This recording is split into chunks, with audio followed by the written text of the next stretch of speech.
On va passer donc à notre troisième invité, Rémi Defouchier, donc vice-président Gemalto, qui va, je pense, nous parler de l'audace un peu plus d'un point de vue interpersonnel. Qu'est-ce que c'est que d'avoir une attitude audacieuse, hein? Qu'est-ce qu'il faut faire chacun personnellement pour vraiment être audacieux?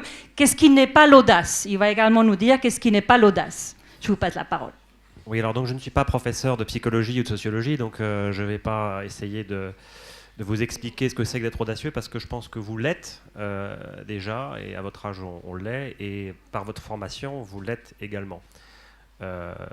L'audace, c'est pas l'aventure.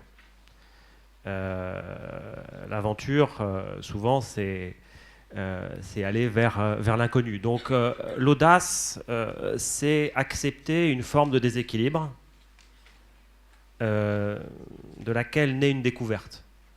Une idée, une expérience, l'apprentissage d'une nouvelle culture. L'audace, c'est ça, c'est aller vers les autres, aller vers ce qu'on ne connaît pas, aller vers une idée qu'on a, mais sans maîtriser les tenants et les aboutissants. Donc ça, c'est assez important, c'est que l'audace, c'est pas l'aventure, c'est un risque calculé. Et donc moi, il y a une citation que j'aime beaucoup, on a eu des citations très très brillantes, mais il y a une citation merveilleuse que je vais vous donner qui est les cons ça ose tout, et c'est même à ça qu'on les reconnaît, c'est Jacques Audiard. Et donc non, mais c'est assez important, parce que ça veut dire que dans l'audace, et c'est ce que l'entreprise fait, c'est ce que l'entreprise, en tout cas Gemalto, nous c'est ce qu'on pratique au quotidien, c'est de pouvoir maîtriser les différents éléments d'audace qui vont se présenter en face de nous. Et nous, on est une entreprise qui existe depuis 30 ans. On est la plus jeune entreprise du CAC 40. Bon, c'est quand même pas une très très grande performance pour la France, hein, d'avoir qu'une seule entreprise qui a moins de 30 ans. mais néanmoins, c'est intéressant de voir qu'on n'est pas sur un marché établi. On n'est pas dans des business sans concurrence. On a des Chinois, des Brésiliens qui essayent de nous tailler des croupières.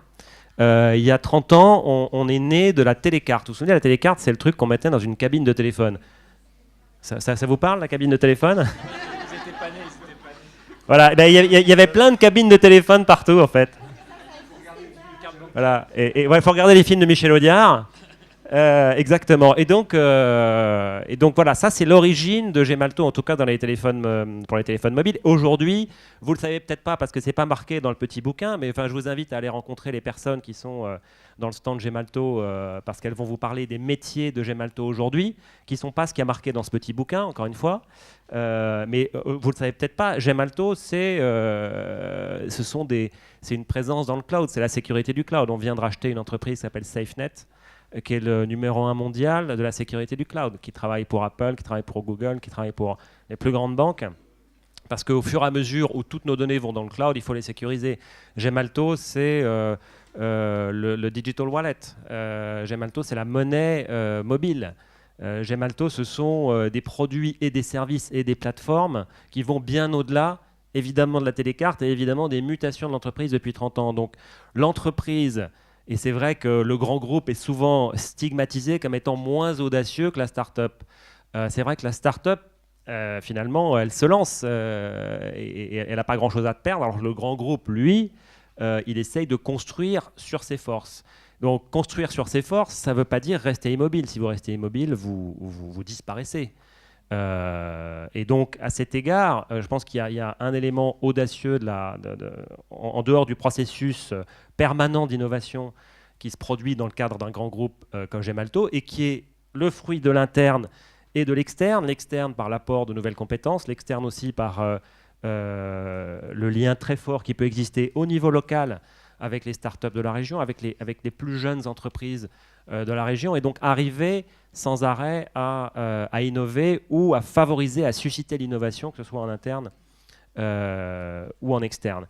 Et moi, il y a un élément dans ma vie qui m'a marqué, c'est que Gemalto, c'est le produit de la fusion entre le numéro 1 et le numéro 2 mondial de leur secteur en 2006.